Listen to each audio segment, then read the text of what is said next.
Another case story awaits, but first, like, share, and subscribe so you don't miss what's coming next. Some stories begin with a moment of joy, some begin with tragedy, but this one begins with something far more unsettling, a realization, a moment so sharp and sickening that it cuts through a woman's entire world in a single second. A moment when she looks at the man she has been talking to online, a man she believed might bring hope back into her lonely life, and suddenly understands that he isn't who he claimed to be. He isn't harmless, he isn't gentle, he isn't new to her story, he is the one who destroyed it. In this documentary, we explore the chilling case of Edward Martinez, a man who lived behind screens, lies, and shifting identities. A man who used the anonymity of the internet not to find love, but to manipulate, deceive, and ultimately destroy. And at the center of this dark web is a woman who never saw the danger coming until it was too late. A woman who discovered the horrifying truth: the man she was dating online was the same man who murdered her husband. The story begins months earlier, long before she ever created an online dating profile. Her name, withheld for privacy, often appears in public records and interviews simply as Maria. She lived a life many would consider ordinary: a steady job, a modest home, a routine built around her marriage to a quiet, hard-working man named Daniel. They weren't wealthy or flashy, they had their disagreements like any couple, but there was love, stability, and a sense of safety. All of that changed the night Daniel didn't come home. He had gone to work as usual. Nothing unusual in his behavior. No arguments, no hints of danger. Hours passed, and Maria's worry began to grow. By midnight, she had already called his phone more times than she could count. By dawn, panic had replaced every other emotion. When police finally contacted her, her world collapsed. Daniel's body had been found in a remote area outside the city. The brutal nature of his murder stunned investigators. This wasn't a robbery. This wasn't random. This was targeted violence, carried out with anger and intention. Yet there were no clear suspects, no forced entry, no witnesses, and no signs of enemies or grudges in Daniel's life. Weeks passed. The investigation stalled, and Maria was left to grieve in silence, alone in a home that felt emptier every day. Meanwhile, police were quietly tracking evidence. They discovered one critical detail. Daniel had been receiving strange messages on his phone weeks before the murder. Most were anonymous. Some were threats. Some were attempts to provoke him, but none revealed the identity of the sender. The digital trail would matter later, much later. But in the moment, Maria was consumed by grief, isolation, and fear. She tried to resume normal life, but the investigation dragged on with no breakthroughs. Friends encouraged her to join support groups, talk to people, reconnect with the world, and like many lonely widows searching for understanding, she ended up online, scrolling through forums, chat rooms, eventually creating a small private profile on a dating platform. She wasn't looking for love. She wasn't looking for excitement. She was looking for distraction, for someone to talk to during the long, painful nights. And that's when she met Eddie. He was gentle in his messages, patient, soft-spoken. He didn't flirt aggressively or push for details. Instead, he asked how she was feeling, how she was coping. He seemed unusually empathetic, almost too understanding of her pain. When she mentioned her husband's death, he didn't push for details. He simply wrote, "I'm sorry. Losing someone is the hardest thing a heart can endure." To a grieving widow, those words felt comforting. They began talking regularly, every night at the same time, exchanging long messages about life, disappointment, loneliness, and healing. For the first time in months, Maria felt something that resembled peace. She didn't know who Eddie really was, but she felt safe with him, comforted by the idea of someone who seemed to care. But from the very beginning, something was off. He knew things she never told him. Small things, personal things. He would mention a hobby she had not written about, or he would reference a place she and Daniel used to visit. At first, she assumed she must have mentioned these things and forgotten. But soon, the coincidences became too precise. When she asked him about it, he always had excuses. "Oh, maybe I remembered from earlier. You might have said that last time, right? I'm just good at guessing." But the truth was far more disturbing. Eddie wasn't guessing. He knew because he had been watching her, long before the online chats ever began. police would eventually discover that Eddie wasn't just a stranger from the internet. He was Edward Martinez, a man with a long history of stalking, impersonation, and emotional manipulation. A man who had crossed paths with Daniel long before the murder. But in part 1, Maria doesn't know any of this yet. She continues talking to Eddie, unaware that her online confidant is the same man who ended her husband's life. Slowly, Eddie becomes more controlling. He asks more questions about her personal life. He wants to know where she goes, who she talks to, what she's doing every hour of the day. At first, it feels like concern. Then, it starts to feel like pressure. But grief fogs your judgment. Loneliness softens your defenses. And Maria continues trusting him. Then, one night, everything breaks open. They decide to finally meet in person. Eddie suggests a quiet cafe outside town, claiming he wants privacy because he's shy. Maria agrees. She arrives early, nervous, sitting by the window. When he enters, she feels a strange sensation, a feeling she can't explain. Not recognition, but something deeper, something uneasy. He sits across from her, smiling, and as they begin talking, Maria watches him carefully, her mind picking up tiny details, the way he speaks, the mannerisms, the tone of his voice, and then she sees it, a gesture, a smirk, something so small the average person would ignore it, a gesture she had seen once before, in the background of her husband's old phone footage, moments before he died. Her entire body goes rigid, her hands shake, the cafe noise fades. She realizes with absolute certainty that the man sitting across from her, the man she has been opening her heart to, is the same man who murdered her husband. And just like that, the story shifts from heartbreak to horror. When Maria realized the man sitting across from her, the man she had been trusting for weeks, was actually the person who murdered her husband, she felt a cold shock run through her body. It wasn't fear at first, it was disbelief. Like her mind refused to accept the truth, her eyes were screaming at her. The gesture she saw was something innocent on the surface, a habit, a nervous twitch of the fingers. Daniel used to imitate it when he told the story, how the man he argued with that night kept flicking his thumbnail against his palm over and over. Daniel even described it jokingly once, saying, "If I ever see that guy again, I'll know it by that annoying clicking." Maria had watched that old clip dozens of times after Daniel's death. She memorized every detail of that story, and now, staring at Edward Martinez, she saw the same flicking, the same rhythm, the same habit. Her heart began to pound, but she forced herself to stay still. She didn't want to panic him. She needed to survive the next few minutes. Edward didn't notice her expression at first. He just kept talking, smiling, acting as if their meeting was nothing more than a sweet moment between two lonely souls. Then he leaned forward and gently placed his hands over hers. Maria felt her stomach twist. This was the touch of the man who took her husband's life. This was the touch she had unknowingly invited into her life. Maria pulled her hand back casually, pretending she needed to adjust her purse. She forced a smile and asked, "So, tell me, how long have you lived in this city again?" She watched his body language, waiting for the lies. "Pretty much all my life," he said. "I told you already."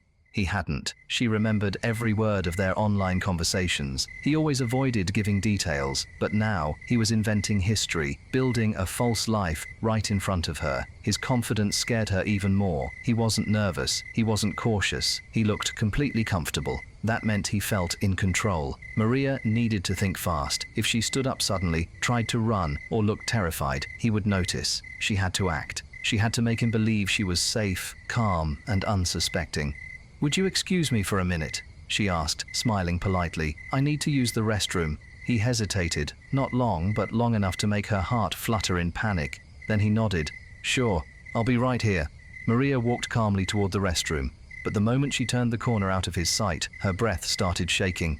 She locked herself inside a stall, grabbed her phone, and debated whether she should call 911. But what if he heard the call? What if he saw the police arriving? What if he followed her? She knew what Edward was capable of. He killed once. He could kill again. He could kill her. But something in her changed in that moment. The fear became anger. The grief became strength. She wanted justice, not only for herself, but for Daniel. She texted her sister instead. "Get the police to Sunset Cafe, now. Don't call me." She turned off her sound, deleted the conversation, and returned to the table as if nothing had happened. She even smiled. "You okay?" Edward asked. "I'm fine," she said. "Just needed a moment." He studied her, tilting his head slightly. His eyes were sharper now, suspicious, as if he sensed something was different, as if he could feel that she knew the truth. But she kept talking, forcing conversation, giving him no reason to suspect anything. She even complimented him. "You know," she said, "you're not what I expected." In a good way. He leaned back, pleased. She could tell he enjoyed being admired. It fed something dark inside him. His ego made him predictable, and that gave her a slight advantage. Minutes later, she heard something she had been praying for, the distant sound of police sirens. She kept her face relaxed, but her pulse hammered in her neck. Edward continued talking, oblivious. When the sirens grew closer, he paused. His eyes flicked toward the window. Something in his expression changed. His jaw tightened. Maria prayed he wouldn't stand up. She prayed he wouldn't run. She prayed he wouldn't reach for anything. Then he looked at her. "Did you tell anyone you were meeting me today?" The question froze her blood. His tone wasn't casual. It was sharp, accusing. She shook her head. "No, of course not." He stared at her for a long moment, long enough that she felt her throat tightening. Then, finally, he nodded. "Okay." But his eyes kept drifting toward the window, and that's when 2 police cars pulled up in front of the cafe. Edward's body stiffened, his eyes narrowed, his breathing changed. Every part of him shifted from calm to alert. "Stay here," he whispered, standing up abruptly. "Don't move." Ignoring her pleas, he walked quickly toward the back exit. Maria's heart dropped. If he got away now, she might never see justice. He would vanish the way he had disappeared after murdering Daniel. And she knew one thing without doubt. If he escaped, he would kill again. Maybe her, maybe someone else. Maria stood up and rushed toward the police who had just entered the cafe. She pointed at Edward through the glass door as he sprinted out the back. "That's him. That's the man who killed my husband." The officers immediately began chasing him. But Edward wasn't running blindly. He knew the neighborhood. He knew the side streets. He knew exactly where to go. He cut through alleyways with precision, dodged parked cars, and blended into a group of pedestrians before sprinting across the next block. He was fast, determined, and desperate. The chase lasted nearly 15 minutes, and even though the officers were trained, Edward had the advantage of adrenaline and fear. Meanwhile, Maria stood trembling inside the cafe, surrounded by customers who had no idea their morning coffee had just turned into a manhunt. An officer stayed with her, asking questions as he relayed information through his radio. "When did you realize he was the suspect in your husband's case?" "Just now," she whispered. "I didn't know until today." "How did he contact you?" "Online. He used a fake name. He tricked me." The officer took notes while listening to updates from the pursuit. "He's heading toward the industrial park," the radio crackled. "He's cutting through the construction site. He's still running. Multiple units in pursuit." Maria felt sick. If they lost him, her safety would vanish with him. Then finally, the radio announced the words she needed to hear. "Suspect apprehended." Edward Martinez had been caught. Maria collapsed into a chair, shaking with relief. But that relief was short-lived, because the arrest was only the beginning. Investigators still needed proof. They had to link Edward to Daniel's murder. They needed the full story. They needed motive, and as detectives would soon discover, the truth behind Edward's obsession was darker than anyone imagined. For days, Melissa lived as if she were balancing on the thin edge of a blade. Everything in her world felt wrong. The man she had invited into her life, someone she believed was safe, gentle, and honest, was suddenly connected to a crime that had destroyed her entire family.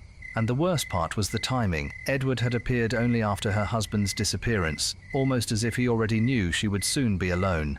Her mind replayed every conversation with him, every message, every detail that she had once thought was sweet or charming now felt strategic, rehearsed. There were moments when he seemed too curious about her marriage. Times he looked a little too relieved when she mentioned her husband wasn't around. She remembered the first night Edward visited her home, how he confidently said, "No one's going to bother us here," as if he knew Jason wouldn't walk through the door. The police didn't pressure her, but they didn't need to.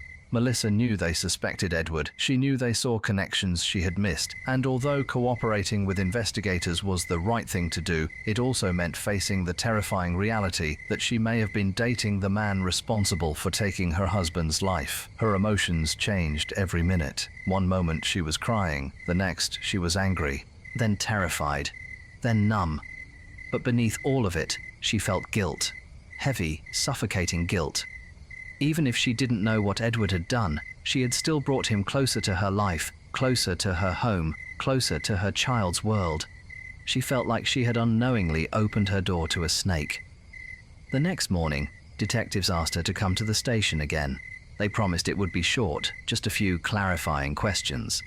Melissa didn't want to go, but she also didn't want them to think she was hiding anything, so she agreed. Inside the interview room, the atmosphere felt different this time. There was tension, subtle but sharp.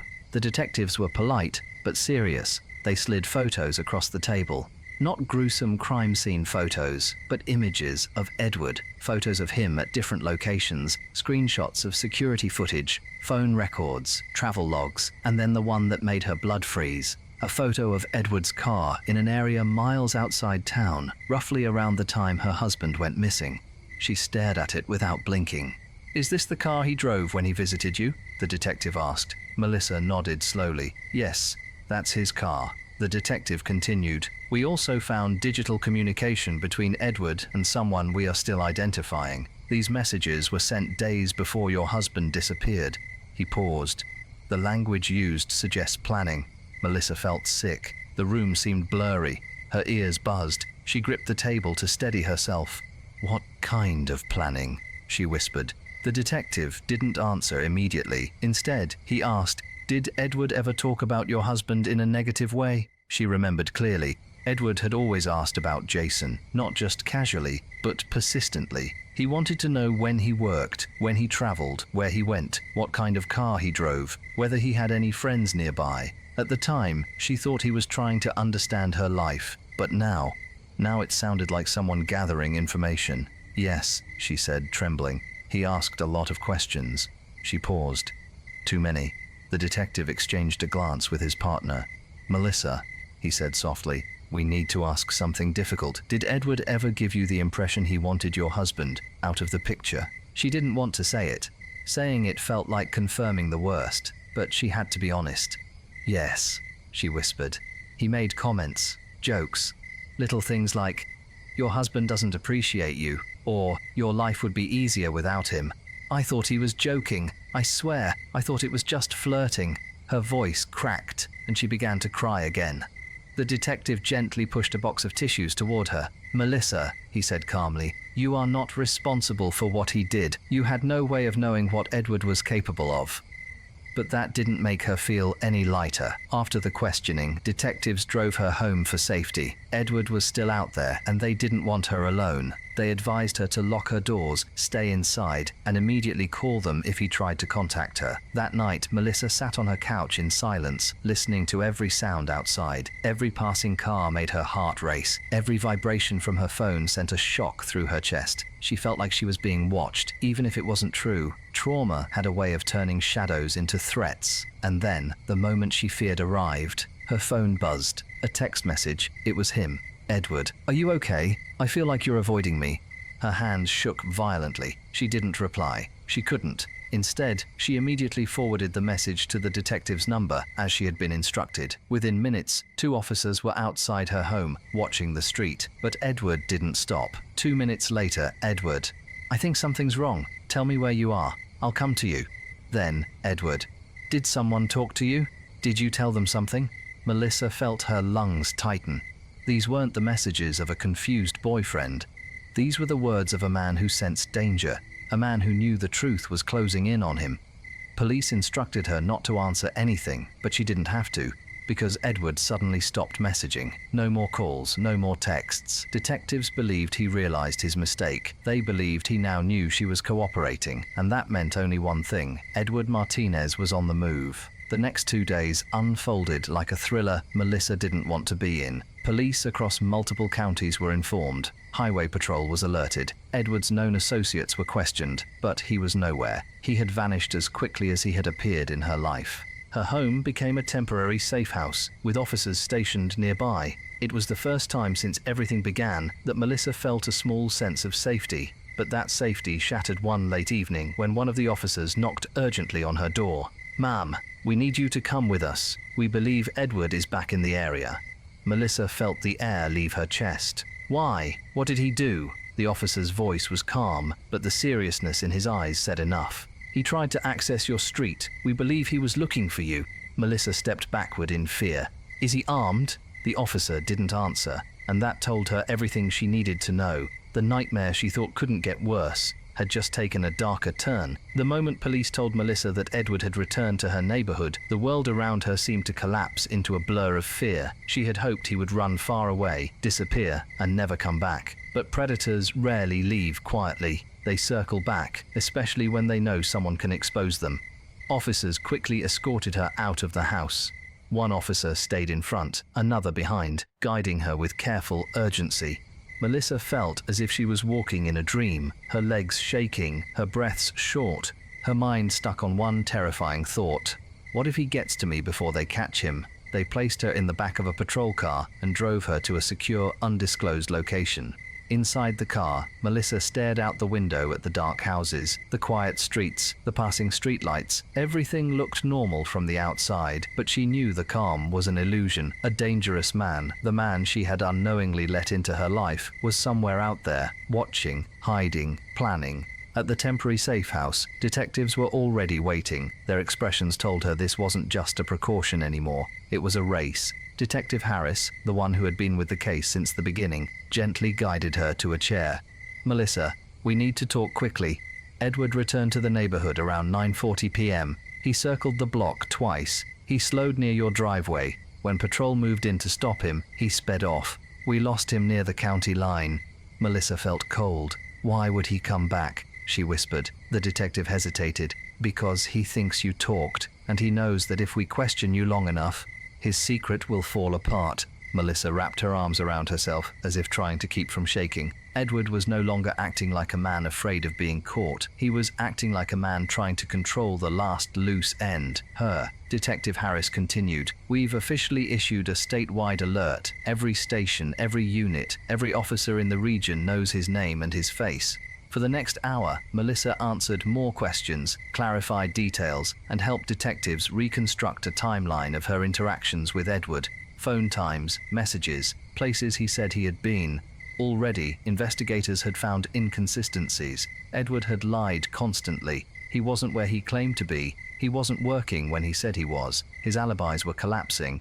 But the most alarming piece of information came when detectives matched cell tower data from Edward's phone to the area where her husband Jason's body had been found. He was there, not once, not twice, but 3 times. "Melissa," the detective said carefully, "Edward's phone shows he was near the disposal site even before your husband disappeared." Melissa felt like the room was spinning. "Before," she whispered. "Why would he be there before?" Detective Harris spoke quietly. "Because that kind of preparation isn't random." The realization hit her like a punch. Edward didn't kill her husband in a moment of passion or an emotional mistake. He planned it. He studied their lives. He studied their routines. He waited for the right moment, and when he acted with chilling precision. And then he made the ultimate move. He started dating her, as if stepping into the empty space he had created. For the first time since her husband vanished, Melissa felt something stronger than fear. Anger. A deep, burning anger that made her sit straighter, clench her fists, and look the detectives directly in the eyes. "Find him," she said. "Please, find him." Detective Harris nodded. "We will. We're close." Over the next few days, Melissa stayed under police protection. Officers came and went, radios crackling, phones ringing, updates being exchanged constantly. She didn't sleep. She barely ate. Every sound outside made her jump. Her life felt paused, frozen, in a constant state of dread. Then, on the 4th day, a major development arrived. An officer rushed into the safe house, breathing fast. "We found his car." Melissa stood so quickly her chair scraped the floor. "Where?" "Abandoned," the officer said. "A few miles from the state forest." Detective Harris grabbed his jacket. State forest means trails, cabins, campgrounds, places he can hide. He turned back to Melissa. "He's running on foot now. That's good for us. Harder for him to stay hidden." Melissa wanted to feel relieved, but the fear still gnawed at her. Edward wasn't the kind of man who ran aimlessly. He was smart, calculated. If he abandoned his car, it was a strategic move.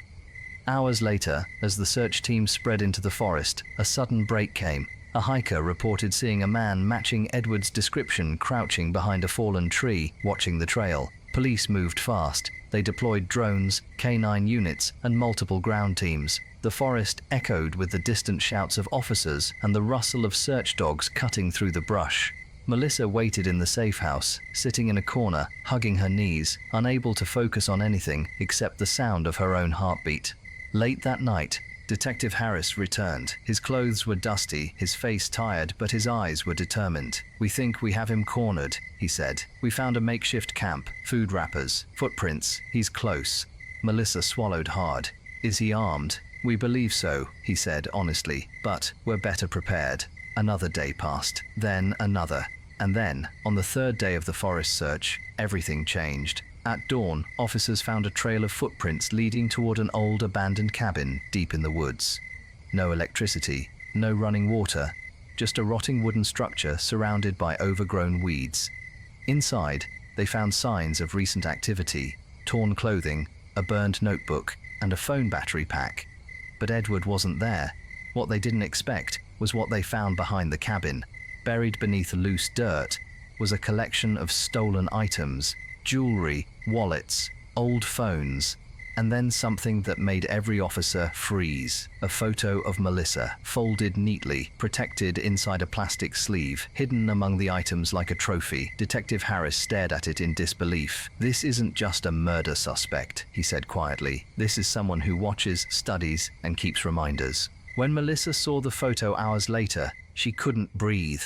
The idea that Edward had taken her picture without her knowing, that he had kept it, that he had buried it near his hiding place, was more disturbing than anything she had imagined. But the discovery changed everything. Edward wasn't just running from the police. He was preparing for something, possibly a confrontation, possibly revenge, or possibly something far worse.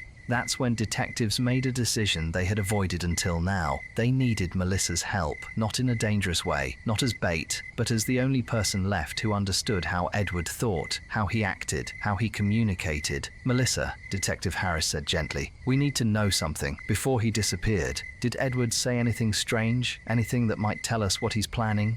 Melissa closed her eyes, forcing herself to recall every detail. "A few weeks ago, he said something that didn't make sense at the time." The detective leaned forward. "What did he say?" Melissa took a breath. "He said, 'Some people don't know when their story is over.'" Detective Harris exchanged a troubled look with his partner. That wasn't a comment. It was a warning, and it meant Edward Martinez wasn't done yet. After Melissa shared the disturbing sentence Edward had whispered weeks before, "Some people don't know when their story is over," the entire investigation changed tone. Detectives no longer believed they were chasing a desperate man simply trying to escape. They were now hunting someone who had planned every move, someone who wanted control until the very last moment. For the next 24 hours, police sharpened their search strategy. They mapped old trails, checked abandoned structures, and brought in additional tracking dogs. But as hours passed, one thing became clear. Edward was no longer running blindly. He was circling, waiting, watching. Detective Harris sat across from Melissa in the safe house, his voice calm but serious. "He's not trying to get away," he said. "He's trying to keep you within reach." Those words hit Melissa harder than anything else in the investigation. The idea that Edward was using the forest as a shield, slowly moving around police, searching for a chance to get back to her. It made her skin crawl. "Why?" she whispered. "Why me? Why my family?" Detective Harris sat forward. "Because men like him don't pick victims randomly. They build their own story, and they place themselves inside it." Melissa looked down at her hands, remembering all the moments she had laughed at Edward's jokes, trusted his messages, believed his lies. He had studied her long before she ever met him. She wasn't just someone he dated, she was part of a script he believed he was writing, and in his mind, the story wasn't finished. The real breakthrough came early the next morning when a drone team spotted unusual movement near a creek bed deep inside the forest. A shape, low to the ground, crawling between rocks and fallen branches. At first they thought it was an animal, until they saw the momentary flash of a man looking up at the sky, eyes reflecting drone lights like a cornered predator. It was Edward. Officers were dispatched immediately, but Edward noticed the drone and vanished under the thick canopy of trees before ground teams reached the location. Still, the sighting gave police a direction, and what they found in that area turned the search into a full alert. Near the creek, officers discovered a small pouch hidden inside a hollow log, a set of keys, a burner phone, and a piece of paper folded 4 times. Inside the paper was a handwritten message. Detective Harris stared at the paper for several seconds before saying, "He's spiraling, and that makes him twice as dangerous." Melissa was shown the note. Her hands trembled as she held it.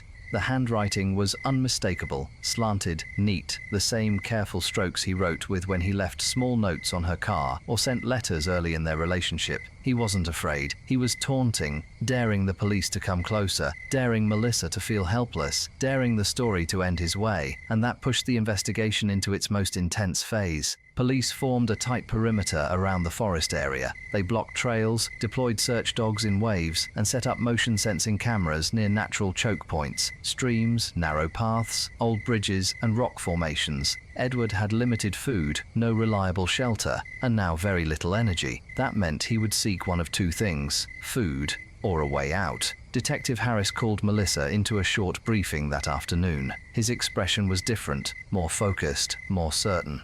"I think I know where he's going," he said. "You told us he spent a lot of time listening to your stories about childhood, your favorite places, the trails your husband used to walk." Melissa felt a chill run down her back. Jason, her late husband, had always loved a particular overlook near the forest. A high ridge with a wooden railing and a clear view of the valley. Melissa remembered telling Edward about it one night. She had described how she and Jason used to go there to talk during difficult times. Edward had listened quietly, too quietly. "He remembers," Melissa said softly. "Yes," Detective Harris answered, "and he's drawn to places that mean something to you." Officers immediately moved toward the ridge.